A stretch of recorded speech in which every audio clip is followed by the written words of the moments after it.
institucional rondaba cada una de las reuniones de la transición. Qué estaba bien y qué estaba muy mal sería un descubrimiento a realizarse sobre la marcha.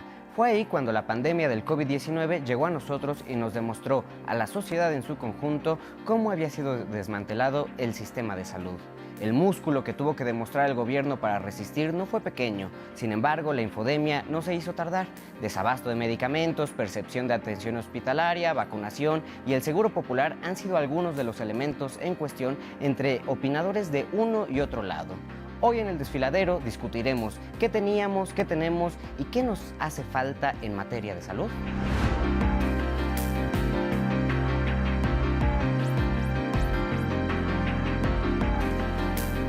Para hablar de este importantísimo tema, nos acompaña en el día de hoy en 11 Noticias Digital el doctor Mauricio López Manning, ingeniero biomédico, economista de la salud y doctorante en salud pública por la Universidad de Johns Hopkins, y la doctora Evalinda Barrón Velázquez, médica general por la UNAM con especialidad en psiquiatría, actual directora general de la Comisión Nacional de Salud Mental y Adicciones, CONASAMA, antes CONADIC, y coordinadora nacional de la Estrategia Nacional de Prevención de Adicciones, ENPA.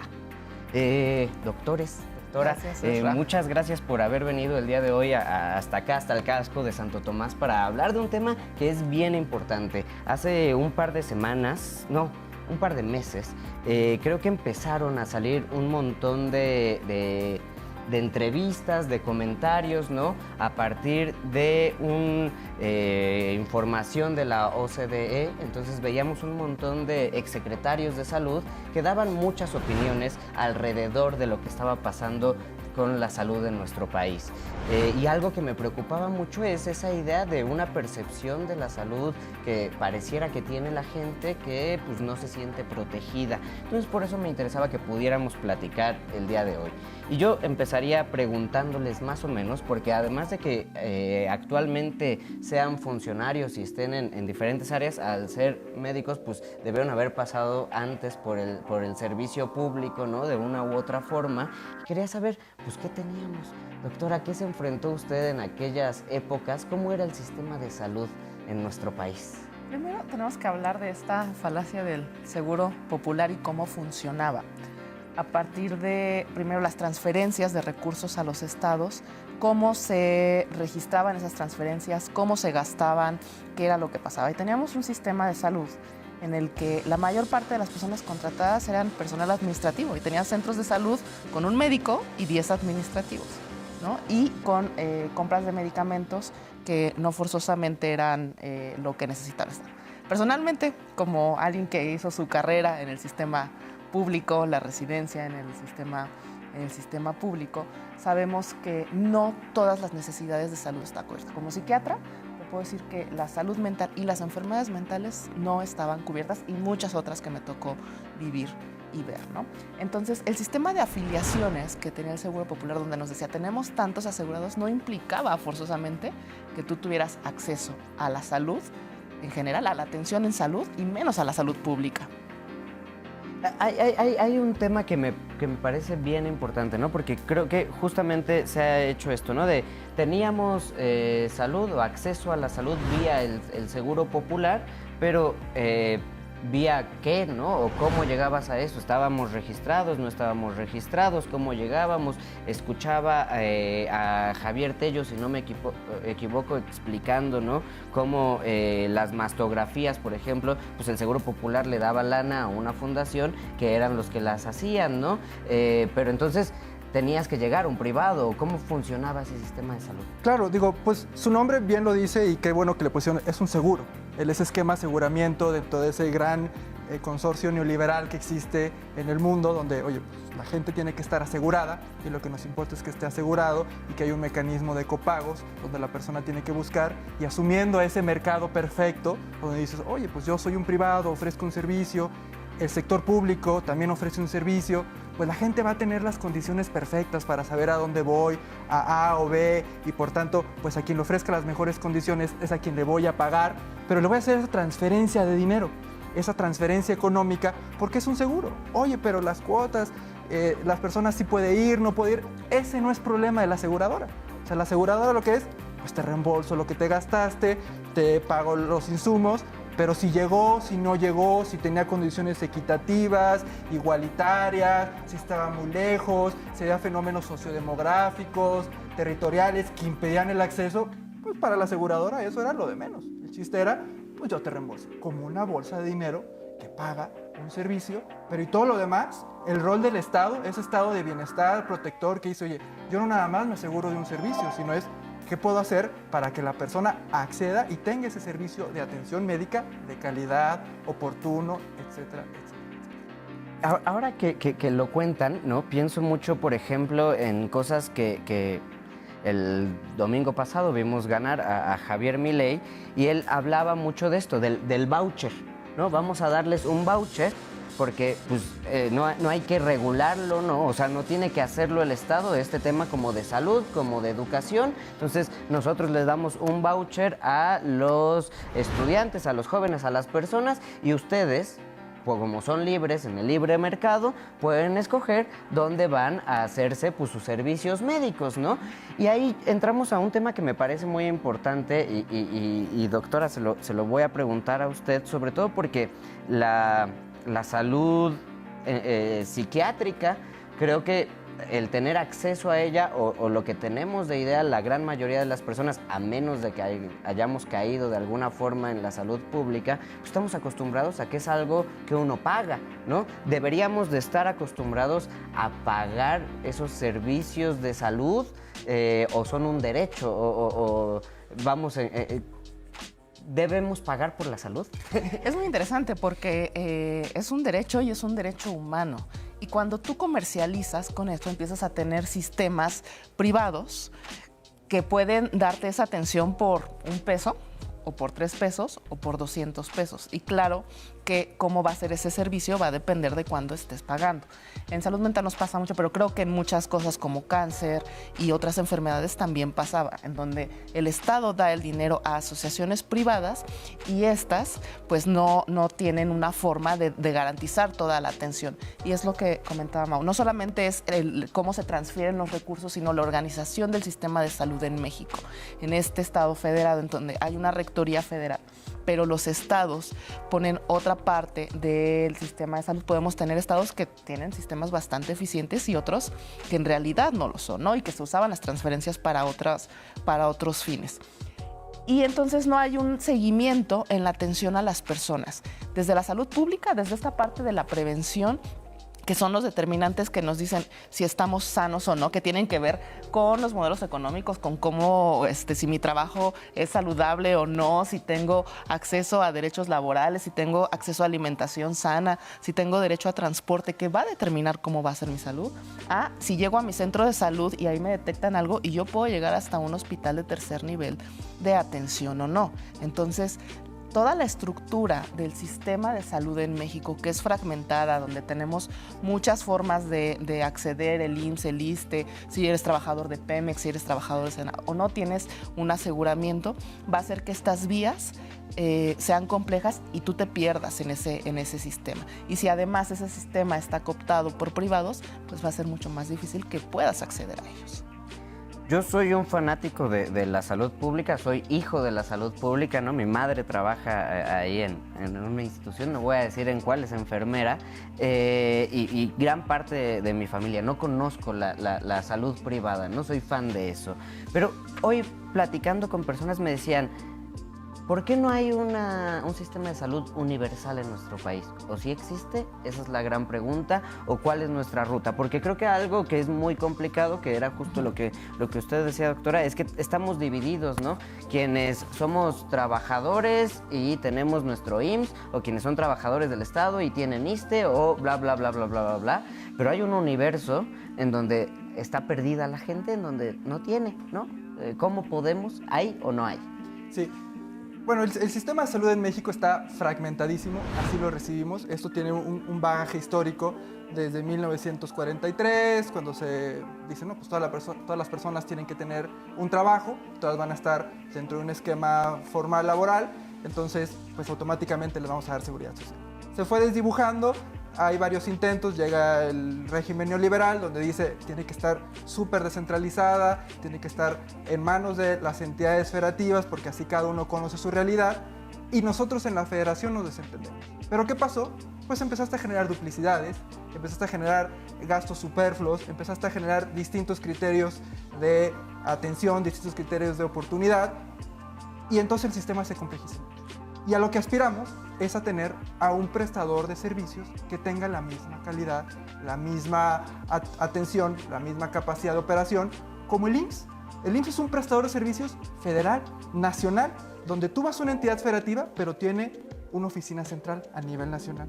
Y eso permite que haga compras consolidadas, permite que tenga un mismo esquema de atención en todo el territorio nacional, y eso es a lo que aspiramos. Queremos construir un sistema de salud que tenga prestadores de servicios con las mismas características, y es ahí donde entra la jugada del IMSS Bienestar. Ya no queremos pagar dinero. El IMSS Bienestar se va a convertir en ese otro prestador, gran prestador de servicios, donde es yo te atiendo.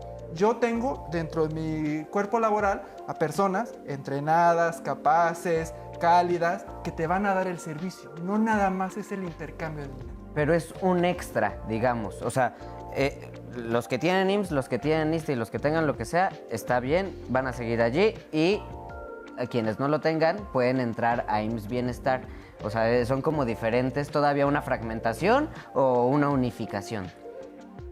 De primera instancia va a estar fragmentado, porque hay un marco legal que hoy lo establece así, donde dice pues, la Ley General del IMSS, donde dice que las personas tienen una seguridad social, tienen que acceder a estos servicios, tiene una composición financiera donde también los patrones pagan, el empleado paga, el Estado paga. Entonces eso justamente es lo que dice el presidente, ya le tocará a los que siguen. Pero la aspiración última es tener un único prestador que los cubra a todos. Hoy por hoy dices, ese otro 57-60% de la población que las entidades federativas simplemente recibían el dinero del Seguro Popular, lo vamos a agarrar a nivel central, les vamos a crear, se está creando, se está consolidando, ya se creó más bien el IMSS Bienestar, y les vamos a dar ese servicio. Así como hay un 47% de la población atendida por el IMSS, que es una institución prestadora, a los otros nosotros los recibimos con el IMSS Bienestar y les vamos a dar esos servicios. Por ahí escuchaba en alguna entrevista que decían, bueno, pues sí, pero tienes acceso nada más a una partecita, lo demás va a ser, ya no tienes acceso. Yo tengo una duda, por ejemplo, ¿no? Para llegar a estos servicios del tercer nivel, se puede llegar, aunque yo no sea derechohabiente de ninguno de estos sistemas, ¿no? Porque si de por sí, ¿no? Brincar de mi clínica 15 del IMSS allá en Iztapalapa a otro servicio más especializado está muy difícil. Digamos, si yo soy un paciente psiquiátrico, ¿puedo llegar a una atención específica llegando nada más a mi clínica normal? ¿Hay acceso a eso? Esa sería la ventaja de la creación de la OPD IMSS Bienestar, que justo permite, al menos en estos servicios que estaban fragmentados en los centros de salud que eran del Estado, los hospitales generales que unos eran del programa IMSS Bienestar, no de la OPD, y del Estado, o algunos federales de la SINSAE, y los de tercer nivel que algunos eran del Estado. Aquellos que están dentro del esquema de la OPD IMSS Bienestar permitirá justamente hacer este símil del IMSS ordinario, donde puede haber un seguimiento desde el primero al tercer o segundo, o el nivel que tú lo requieras. También es importante saber que justo en esta fragmentación muchas personas que llegan al tercer nivel de atención pues se quedan ahí y no son regresados para un seguimiento, porque no hay forma en realidad en sus comunidades, y entonces la unificación del sistema puede permitir hacer esto de una forma más eficaz y más eficiente a través de diferentes seguimientos que se han planteado para el Servicio Nacional de Salud Pública. Hay una cosa que a mí me parece fundamental, que es el estado, digamos, de nuestra infraestructura. ¿Tenemos en el país infraestructura para crear una especie de salud universal, de servicio de salud universal? Sí, yo creo que el principal paso en este momento a seguir es utilizar lo que ya se tenía y utilizarlo bien. Porque recordemos que también heredamos el famoso fenómeno de los elefantes blancos, donde había mucha infraestructura, justamente como lo que les interesaba era la transferencia del dinero, la transferencia de la lana. Entonces transfieren la lana, te construyo algo, si lo uso o no lo uso, será otra historia.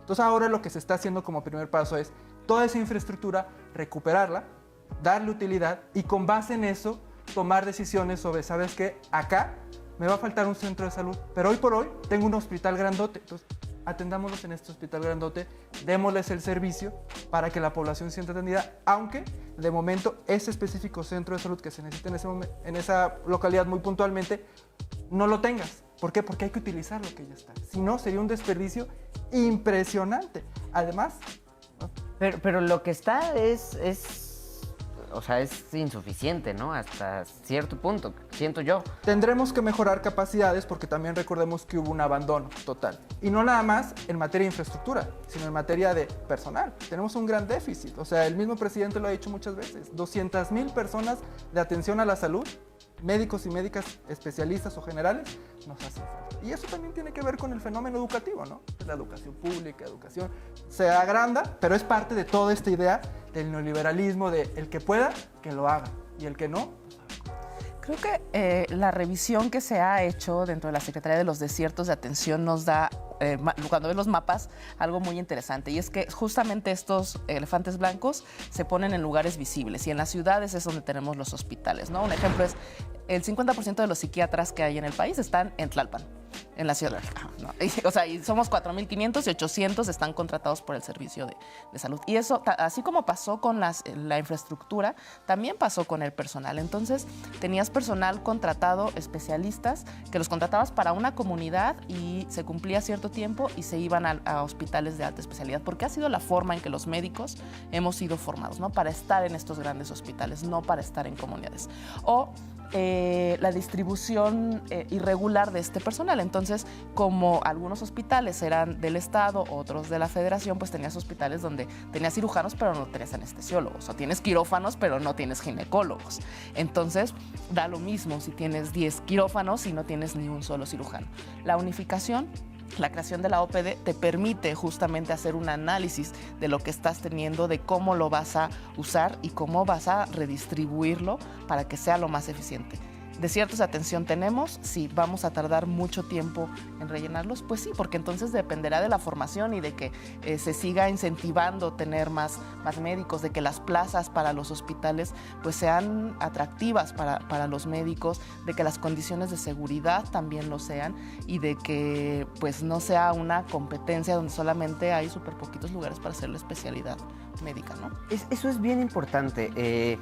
¿Cómo ven a su gremio? Porque es un gremio bastante competitivo, ¿no? Y al final del día creo que hay una gran mayoría que tiene que trabajar en la privada y en la pública, ¿no?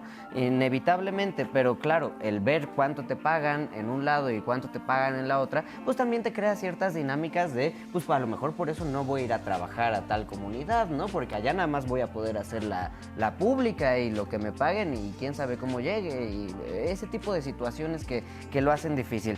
Hay un problema de presupuesto y hay un problema laboral, ¿no? Sí, yo creo que, y también lo ha tocado, y es lo que me gusta de este gobierno, lo ha tocado el presidente, y se exageró la concepción aspiracionista del rol, del gran profesional que tiene que irse a las ciudades, que tiene que hacer la gran especialidad, y él dice, pero estoy seguro que si vamos y buscamos a las personas de esa comunidad y le ofreces la oferta educativa de quieres ser médico, quieres ser médica, quieres ser enfermero, enfermera, laboratorista, etcétera, etcétera, ellos van a formarse y seguramente van a querer regresar a dar lo mejor de sí a su comunidad. Porque hay un sentido de apropiación, de identidad adicional que los vincula con ello. Y es ahí donde podemos hacer la incidencia sin necesariamente sacarlos y generar toda esta faramalla de lo bonito, lo brilloso, que realmente no está contribuyendo a lo que queremos. ¿Se está creando esas condiciones, digo, para que un joven en la montaña de Guerrero que decide estudiar medicina y tiene todas las posibilidades de estudiarlo, pues para que regrese a su comunidad? Porque luego tampoco hay pues dónde trabajar, ¿no? Creo que es un asunto interesante porque va más allá de lo que te enseñan dentro de la formación médica. aquí se va a hablar de la psiquiatría en especial. La psiquiatría en especial es una psiquiatría que se formó para las élites, para la Ciudad de México y para tener tu consultorio privado, porque ahí te va bien, ¿no? Y desde que estudias medicina, desde que entras al primer año, tú piensas en cuál va a ser tu subespecialidad. Entonces, tendría que ver primero con poder modificar todas las situaciones y justamente a través de esta reconstrucción del tejido social de lo que te permita acceder a educación. Y en esta parte formativa como médico, creo que sí se ha perdido mucho lo que implica regresar a tu comunidad. Siempre te va bien, o sea, en realidad, si tú trabajas en un hospital público y también trabajas en la parte privada, en cualquier estado, te va bien. De hecho, te va muy bien a los médicos que les va que trabajan fuera de las ciudades. Pero esta parte que tiene que ver con estar en el gran hospital, ser el gran investigador, es algo que tienes tatuado muchas veces desde el primer año. Y creo que al menos todavía falta mucho para trabajar eso en las facultades de medicina, de enfermería, de trabajo social, de psicología, porque es todo el personal de la salud, no solo los médicos. Pero yo estoy muy esperanzada de la conciencia social de los jóvenes, ¿no? Donde justamente están viendo que si no hacemos esto, pues entonces va a ser muy complejo que podamos tener acceso a la salud y a la atención a todos lados. Antes de pasar por acá, doctora, si nos puede decir rapidísimo qué es la OPD, explicar ese. El IMSS Bienestar era un programa dentro de IMSS Ordinario. Y ahora lo que se va a hacer es como un organismo público descentralizado, que se va a llamar igual IMSS, claro, pero IMSS Bienestar, y ya no va a ser solo un programa, sino un símil a este sistema de atención que se encargará de primero y segundo nivel de atención en todos los estados que decidan adherirse. ¿Es decisión de los estados? Es decisión de los estados, aunque recordemos que acaba de salir la ley y el recurso para la atención será a través de la OPE. Okay. Doctor, hay un tema que me parece muy importante y que creo que esta administración lo ha tocado mucho, que es la salud no solamente de cuando ya estás enfermo, ¿no? Sino la prevención para que no te tengas que enfermar. Creo que eso nos cambia un poco la dinámica, porque justamente cuando yo decía vamos a hablar de salud, pues el tema es que si los hospitales, que si las medicinas, todo eso, que no es cosa menor, pero la prevención. Claro. Pues el esquema de prevención, y tampoco reduzcámoslo a netamente prevención, porque ahí justamente estamos dentro de un sistema de salud que tiene muchos componentes, y hay dos términos técnicos que los podemos simplificar. Uno son los determinantes sociales, es todo lo que tenemos en el entorno, y que si tenemos caminos, si tenemos una escuela cerca, que nos ofrecen en las vendimias, si tenemos mercados, si podemos caminar, si hay sombra en las banquetas, si hay banqueta para empezar, qué tan caminable es, si podemos andar en bicicleta, etc. Y los determinantes comerciales, es qué nos ofrece, qué nos está diciendo el entorno comercial, este gran sistema capitalista donde vivimos, qué nos está diciendo y qué nos ponen enfrentito, y realmente pues nos cuestionamos, ¿nuestras decisiones en salud son propias o literalmente tomo lo que existe por aquí porque no me queda de otra? Entonces todo eso son unos grandes determinantes de la salud pública, la salud colectiva, porque esos afectan a todos a la vez. O sea, ya no es una decisión de yo voy con mi médico, con mi médica y me cura esta enfermedad, me atiende, me revisa, me diagnostica. Es qué está pasando con la población en su conjunto. Si nada más hay comida chatarra, ¿qué va a comer la población que está ahí? Y eso es un determinante comercial, un determinante seguramente social, y eso lo abordamos desde la salud colectiva, y se están haciendo también esfuerzos para trabajar. Decía por ahí otra vez, creo que era Tello, que era una persecución draconiana contra la industria. Estamos persiguiendo a quienes nos han alimentado también. Doctora, dentro de esa línea, yo soy muy malo porque tengo muchas adicciones, pero creo que se ha hecho un trabajo en esa prevención, que pueden ser desde cosas, digamos, legales y autorizadas y que todos podemos conseguir en la tiendita de la esquina, hasta otras cosas más complicadas. ¿Cómo hemos cambiado esa dinámica de ver a las adicciones en nuestro país? Primero, creo que vamos a necesitar un programa especial en eso, pero la Pero percepción rapidísimo. ha sido mucho de, o sea, las adicciones son un problema de salud mental y un problema de salud pública. Y aquí es donde hemos trabajado muy bien dentro de la Secretaría, y es entender que si yo estoy teniendo un problema de consumo de sustancias es porque hay un montón de determinantes al lado. Entonces, la prevención no es di no a las drogas, no es no comas comida chatarra, no es muévete, cuídate, nada más. Implica un montón de determinantes que implica cambios legales, desde el cambio al etiquetado, cambios a la Ley General de Control de Tabaco, cambios a las regulaciones de acceso en sustancias ilícitas, cambio a la forma en cómo vemos las determinantes sociales y cómo cada uno de nosotros tiene que trabajar en eso. No se puede cuidar desde lo individual, no se puede hacer responsable únicamente al individuo de su propia salud mental. Entonces, en ese sentido, como se ha trabajado en este sexenio, es decir, a ver, Secretaría de Educación Pública, ¿tú qué tienes que hacer para llegar a los chavitos con esto de alimentación y del consumo de sustancias? Tú, Instituto Mexicano de las Juventudes, vamos a llegar a las juventudes, ¿cómo les hablamos? ¿Qué les decimos? Tú dinos, porque tú eres el que sabe, ¿no? Tú, Secretaría de Gobernación, Reconstrucción del Tejido Social, ¿cómo reconstruimos el tejido social? ¿Cuál es la metodología? ¿Cómo hablamos de paz para tener entornos no violentos que te lleven a problemas de salud mental? Tú, Secretaría de Seguridad, ¿cómo lo hacemos para que los policías municipales sean más sensibles a la hora de detener personas y tú te sientas seguro? Tú, Sedatu, ¿cómo lo hacemos para que haya más luminarias y las mujeres puedan salir y sentirse seguras, menos violentadas y entonces más libres para no tener estresores y tener salud mental y no adicciones? Entonces, cuando hablamos de salud pública, hablamos desde estas regulaciones grandes a nivel internacional y a nivel nacional hasta aquellas interacciones que se tienen que hacer a nivel muy comunitario para mejorar los entornos. Son un montón de cosas que se nos van agrupando, ¿no? La salud es un tema enorme, pero me gustaría seguir sacando algunas de estas preguntas importantes que teníamos, ¿no? El desabasto de las medicinas. ¿Es verdad? ¿Es mentira? ¿Hay medicinas? ¿No hay medicinas? ¿Y por qué pasó todo eso? Va. Es como todo proceso de transformación, hay momentos de transición, ¿no? Y entre el cambio de instituciones, entre la reorganización y algo bien importante, la limpieza de la corrupción. O sea, eso lo tenemos que reconocer. Esa es una chamba muy importante que este gobierno, liderado por el presidente López Obrador, decidió emprender, porque tenías concentradas la distribución de los medicamentos en 3, 4 empresas que te tenían cooptado.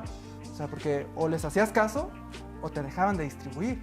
O te enterabas que de repente tenían almacenes llenos de medicamento y que hacían sus transacciones y dices, oye, pero si yo aquí estoy, lo necesito, las personas lo necesitan, ¿cómo le hacemos? ¿No? Entonces, eso, más allá del fenómeno del medicamento, del desabasto de medicamentos, que fue un fenómeno de infodemia, fue ese proceso, que así lo interpretaron los medios, donde nosotros, como gobierno, como actores de la salud pública, estuvimos viendo la manera para quitar y sacar esos entes de corrupción totalmente embebidos, que eran parte del sistema, para poder garantizar el mejor medicamento, los mejores insumos, a los mejores precios, sin precios abusivos, para que nos alcance para todos y para todas. ¿Y se logró? Porque... Quiero contar específicamente el tema de medicamentos psiquiátricos, es que porque tenemos una empresa en México, que no voy a decir el nombre, encargada de la distribución de todos los medicamentos del país. Se hacen adecuaciones y justamente en esta visión de hacer una regulación adecuada, la instancia reguladora que es COFEPRIS, supervisiones, y nos damos cuenta que hay una situación bastante compleja y entonces hacen sus procesos. Se crea un desabasto por parte del propio laboratorio. El país ahorita tiene en el sistema público un abasto del 90% de medicamentos psiquiátricos en el público, pero en el privado es la industria, porque somos un país libre, la que decide o que no tienen capacidad o tendrán sus propias situaciones donde no encuentras medicamento en psiquiátrico en farmacia. Pero esa es una situación del libre mercado. Dentro de las secretarías de salud, dentro de los estados, hay un abasto justamente al que se ha llegado porque, uno, tuvimos que poner limpieza en la casa. Dos, se tuvo que buscar otras empresas fuera de esta para poder invitarlos a procesos que fueran adecuados, porque había situaciones complejas desde tú como otra farmacéutica quieres llegar a México, bueno, pues no se puede porque ya hay aquí quien mande, ¿no? Entonces no puedes entrar no puedes entrar con nuevas sales, no no puedes entrar, no puedes competir por los precios, entonces era bastante complejo. Entonces está esta parte del desabasto, porque sí, si vas a una farmacia no encontrarás algunos medicamentos, pero eso tiene que ver con la producción y la libre venta de los laboratorios dentro del sistema de salud público. Puedes ir y vas a encontrar medicamentos. Ok, eso sí. No. Y entonces se vuelve complejo, es que porque entonces hay una situación de percepción que tiene que ver con los modelos económicos. Y bien ¿no? interesante porque Ajá. también los medios corporativos también son dueños de estas distribuidoras, son dueños de estas empresas fabricadoras. Y es muy importante ¿no? porque yo decía, claro, tiene sentido, tenemos que limpiar la corrupción. La cosa es que no le puedo decir yo a mi... no sé, a mi psicosis que le pare porque tienen que arreglar la corrupción, ¿no? Pues no, así no funciona, ¿no? Porque estamos en proceso de transformación. Entonces está muy bien saber eso, ¿no? Estamos llegando al final del programa, tendremos que hacer otros, pero ahora sí yo les preguntaría, ¿no? Pues, ¿qué nos falta? Porque creo que estamos acabando con las fake news aquí, pero ¿qué nos falta? ¿Cuál es el siguiente paso, según cada uno de ustedes, que debería de dar nuestra salud para que sigamos en ese camino a Dinamarca? Dos pasos. El primero es, en lo que resta del sexenio, es consolidar la implantación del IMSS Bienestar, del OPD IMSS Bienestar en las entidades federativas, para que se pueda convertir en este gran prestador de servicios y que en el segundo piso de la cuarta transformación podamos ya tener estos tres grandes prestadores, IMSS Ordinario, ISSSTE e IMSS Bienestar, y que así logremos tener un sistema a la par y que entre ellos va a ser un gran paso, se puedan intercambiar servicios. Yo no tengo IMSS, pero sí tengo ISSSTE y el ISSSTE me ofrece el servicio, lo puedo utilizar intercambiablemente sin ningún problema. Ese va a ser un gran paso para justamente crear este sistema único de salud que me preguntaste al inicio del programa. Y otro es terminar de implantar el Servicio Nacional de Salud Pública, que es justamente este cuerpo de personas desplegadas en todo el territorio nacional para ver estas partes de lo que te decía, los determinantes comerciales, los determinantes sociales, que estén ahí en territorio, ya no nada más normativo. Gente caminando y que diga, aquí necesito platicar con la escuela, aquí necesito platicar con los dueños de las tienditas, aquí necesito irme con la Secretaría de Desarrollo Urbano local para saber cómo pongo las banquetas, para que la gente camine, se motive, haga ejercicio. Es parte, pero así tenemos que construir este gran sistema de salud al que aspiramos, con atención médica, IMSS Bienestar, OPD y los otros tres prestadores para poder lograr ese sistema único, y salud colectiva para aquello que impacta a toda la población en su conjunto, también lo podamos atender. Creo que Mau lo dijo bastante complejo completo y resumido.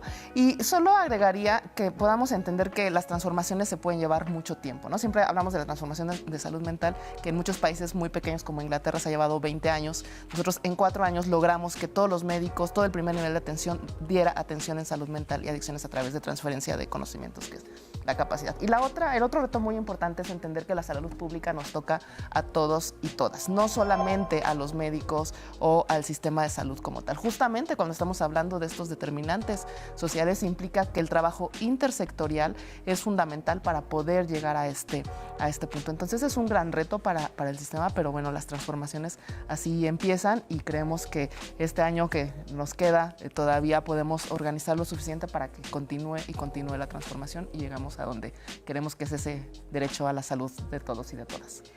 Muchas gracias, doctora, muchas gracias, doctor, y muchas gracias a ustedes. Sin duda alguna es un tema bien complicado, pero como ven, fundamental, y que no solamente depende de la Secretaría de Salud, ni tampoco solamente del gobierno federal, depende de una participación ciudadana. Mi salud afecta a la de ustedes y la de ustedes afecta a la mía. Yo soy Ezra Alcázar, nos vemos aquí en El Desfiladero la próxima semana.